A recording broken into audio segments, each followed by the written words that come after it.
Okay, hi, I'm Molly. Welcome back. This is part 2, and I'm going to talk about the pelvic floor and introduce the Kegel exercise. So this is good for pretty much anyone that's had a baby. So just your pelvic floor has been through the ringer if you've had a baby, from the weight of the pregnancy and then from the actual birth. Now, some women have something called prolapsed uterus, where the uterus actually comes out of the body.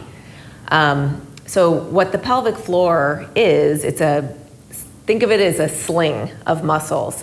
So they're muscle fibers that support the contents of your pelvis, which is the bladder, the uterus, the intestines, and the bowels. So those should stay inside. So a prolapsed uterus is when the uterus actually comes out, and the Kegel is the perfect thing to do for this. And everyone should actually do this who's had a baby, to tone the pelvic floor. So I'm just gonna get right into the exercise. I want you to sit up. You could sit in a chair. That's how I learned to do them. If lying down works better for you, go ahead and do that, but I'm gonna be sitting. So firstly, just relax your abdomen. Relax your glutes, relax your inner thighs. And that can be hard for us Pilates people, but do it anyway. Relax everything, and we're gonna tone the internal muscles.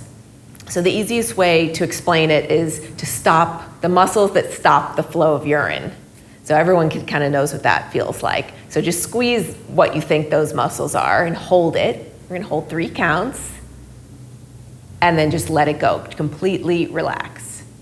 And let's try it again. Just squeeze those muscles. Think of them going up, like you're lifting your pelvic floor, up, up, up, and then let it go.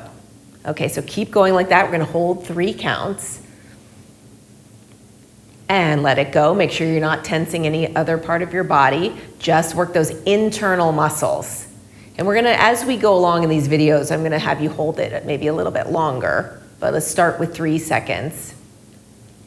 And I want you to work up to 3 sets of 10 a day. So maybe morning, noon, and night.